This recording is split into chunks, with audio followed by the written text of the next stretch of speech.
Nós estamos chegando com o nosso quadro Pílulas de Saúde com o meu amigo Dr. Jorge Tadeu e o tema de hoje é de extrema importância. Nós sabemos que o comércio de Santos já está reaberto e funcionando quase que em horário normal. Os clubes e as praias já estão liberados para a frequência da população.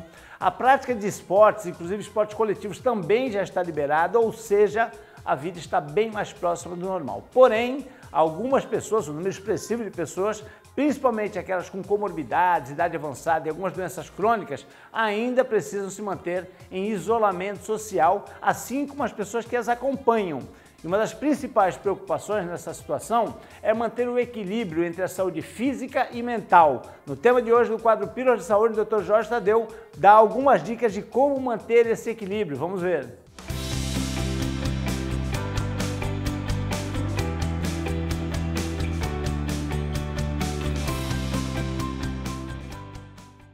Olá, Pedro Alcântara.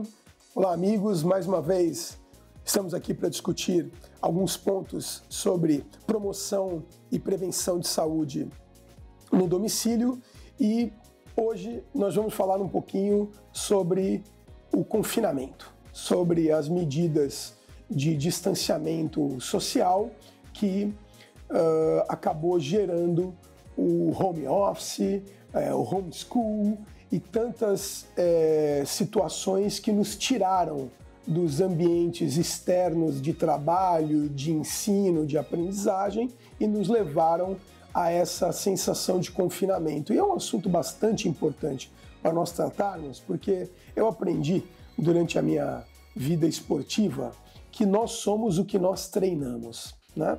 E a população brasileira em geral, a população de países mais tropicais, elas não convivem com o confinamento, né? Nós não estamos treinados para o confinamento. É diferente, por exemplo, de um adulto ou de um jovem, mesmo de uma criança que viva num país do hemisfério norte, em que os invernos são muito mais rigorosos e eles passam lá 3, 4, dependendo da região, até 6 meses confinados. E para eles isso é normal, né? Eles já estão habituados e já estão aculturados com períodos de confinamento. Para nós não, é absolutamente estranho a todos nós não podermos nos deslocar, ir na padaria, ir até a praia, trabalhar, ir à escola, né? E viver o ambiente externo. E, consequentemente, isso nos demanda, primeiro, uma fase de adaptação, pode levar anos, vide a quantidade de reportagem que nós vemos sobre ambientes que estão ignorando as medidas de distanciamento. E isso não é, às vezes a gente vai para aquele lado, é maldade, o povo é ignorante. Não, não é nada disso. A gente não foi treinado. Nós não fomos preparados para nos confinar, então a gente não sabe fazer isso. E a gente vai fazer o que a gente sabe. E o que a gente sabe? Não confinar.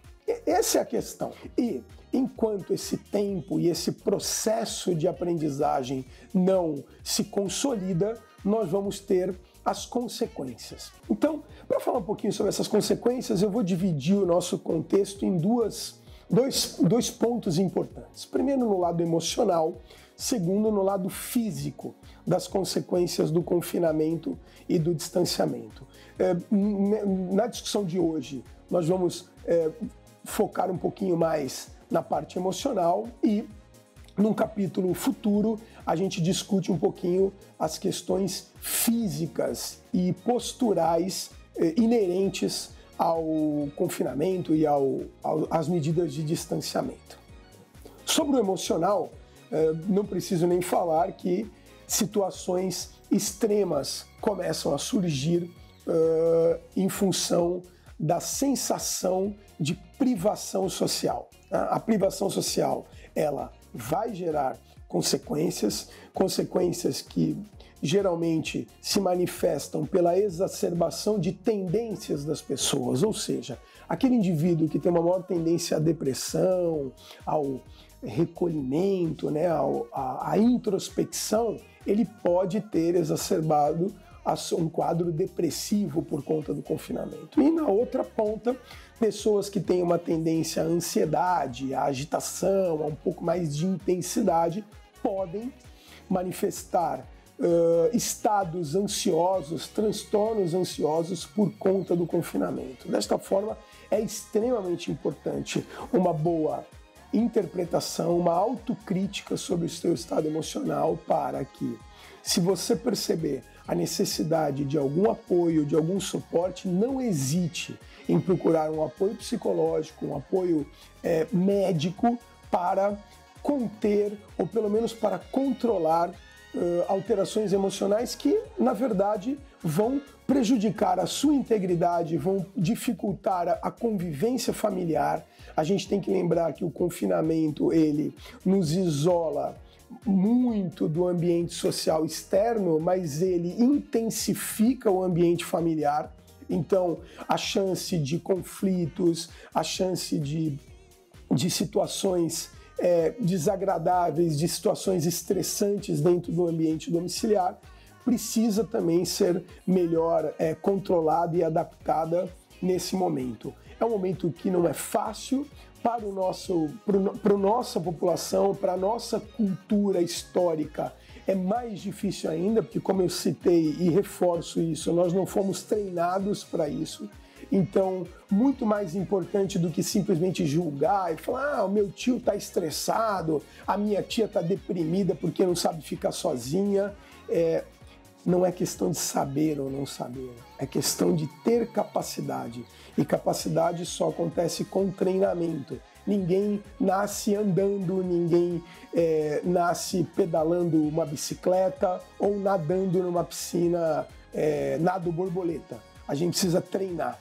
E viver num ambiente de isolamento, de menor contato, também demanda esse tipo de treinamento. Do contrário, alterações emocionais extremas, como eu disse, desde estados depressivos mais severos ou estados ansiosos da personalidade, inevitavelmente vão se exacerbar.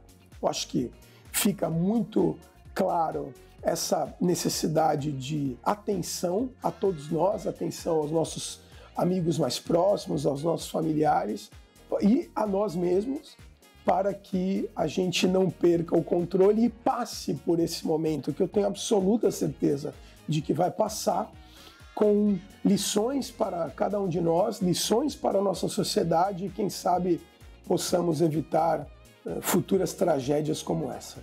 Muito obrigado por mais essa oportunidade e nos veremos em breve. Até mais.